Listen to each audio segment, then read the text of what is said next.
ayusin mo na, no? Marami mga ayusin. Tama-tama, yung mga susunod na salita, okay na lang. Ito yung tubuhan nyo. Paswerte yung darating. Ayos na. Pakisabi lang na tumulong si Congressman Goles doon. Pati sa sound system. Isa sa mga sa pagsasalita, malaking bagay yung nagkakatinginan. Eh kung nandun kayo, paano magkakatinginan? Di ba? Napakahirap. Kaya pag nandun kayo malayo, baka gagawin nyo, ang kakausapin nyo, yung katabi ninyo. Hindi kayo mahikinig sa akin. Okay? So, importante yan. So, ayan yan. Nabatingin ko muna yung inyong mga opisyal. Ang inyong presidente, si Madeline Felix. Ayun. Ang inyong Vice President, Nori Lorin. Secretary, Maria Lorna Cañete. Asa siya? Kaway naman, kaway. Asa si Maria Lorna Cañete. Wala ba yata? Assistant Secretary, Elsa Harabata. Treasurer, Beth Depicio. Depicio ba ito? Depicio. Ayan. Importante yung treasurer. Pag mag-donate ako, sa iyo ko ibibigay. Diba? Pag magbibigay ako ng dagdag na donation. Meron akong pinadala, pero dagdag ako ng kunti lang. Auditor Vilma Mongcada. Assistant Auditor Nancy Rosal. Asa siya? Kamag-anak mo si Atty. Rosal? Ha? Kilala si Atty. Rosal? Okay. Sergeant at Arms, Jinky ba ito? Doronila. Jinky, asa si Jinky? Ito si Jinky. Doronila, mga Ilonggo yung mga Doronila. Tumangas. Jinky, di ba? Jinky yung pangalan ng ano? Pacquiao, no?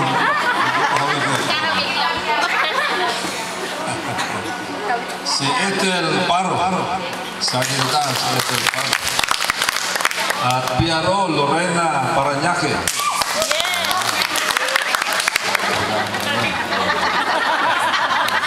Meron yata yung picture taking ka rito doon, no? Dito banda tayo ng picture taking. At isa pang PRO, Josie Velasco. At siyempre, importante yung mga members kayo. Binabati mo kayo. Akala ko, mahigit na kayo 1 year.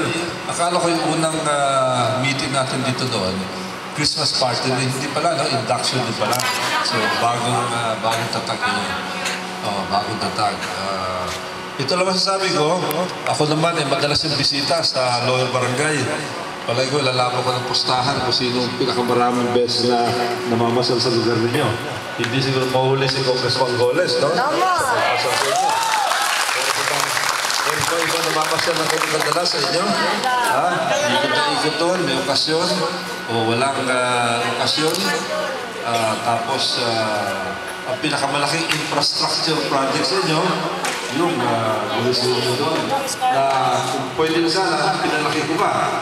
Kasi sa lahat ng lugar halos, lahat ng lugar, basta merong espasyo, pinagagawa natin yung malaki. Kaya lang sa lugar nyo, walang espasyo, kaya half-court lang. Pero okay na rin yun. Okay na rin yun. Tapos ngayon, pinagagawa din yung pinagagawa ni Consial Rico Goles, yung goal, yung basketball. Kaya lang yung katabing bahay, nagre-reklamo pag mayroong ito na yung katabing bahay doon. Kasi pag may nagbabasketball, nagre-reklamo siya, tumatama na yung bola. Kaya yung bahay, sa inyo? Patring. Patring. Pero ganun talaga eh. Ganun talaga ang buhay. May mga bahay na talaga mas malapit. Pag merong kantahan, siyempre sila yung napipilusyo. Pero ganun talaga. Pero sila rin nakikinabang doon sa malapit na lugar. Kung malayo, sabihin na, ba't malayo sa akin yung lugar na? Ang layo palalakarin ko. Pag malapit na, magreklamo ko. Pero ganun talaga.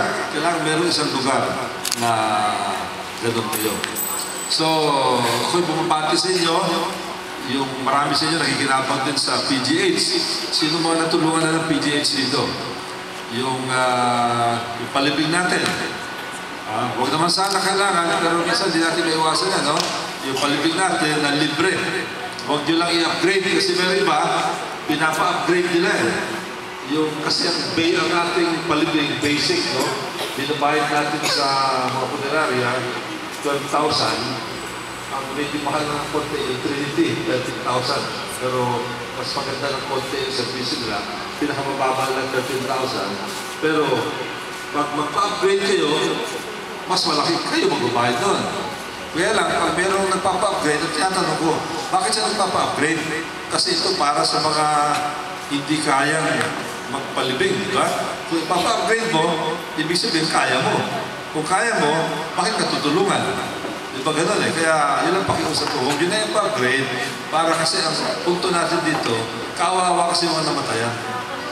Pag namatayan ka, una-una malungkot yung namatayan. Pangalawa, pag yung namatayan, siya ang naghanap buhay, bukod sa gastos, nabawasan pa yung hanap buhay ng pamilya. Kaya sila kawawa talaga. Kaya yun ang talagang pinili ko na tulungan.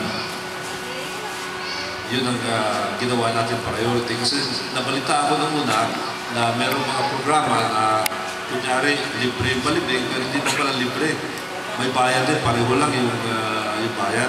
So yun ang dahilan kung bakit nagsimula tayo dito programa ito. At yung programa ito, galing din sa taxes na binabayad ninyo. May magsasabi, yung mga taga-lower barangay, hindi ba nagbabayad ng taxes yan? Mali yan. Mali. Kasi kahit na hindi kayo nagbabayad ng real property taxes, nagbabayad pa rin kayo ng taxes. Bakit? Tuwing bibili kayo ng grocery, merong VAT yan. Bibili kayo sa mga restaurant, kakain kayo sa McDo, merong VAT yan. Galing sa inyo yan. Mas marami kayo kaysa sa amin na nasa ibang lugar.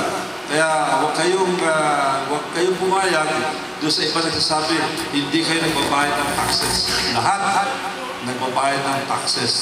Sasakay kayo ng jeep dahil bumibili sila ng gasolina, ng diesel, nagbabayad sila ng VAT. Yung VAT na yan, pinapasok din sa inyo. Kaya sa inyo rin ang punta dyan.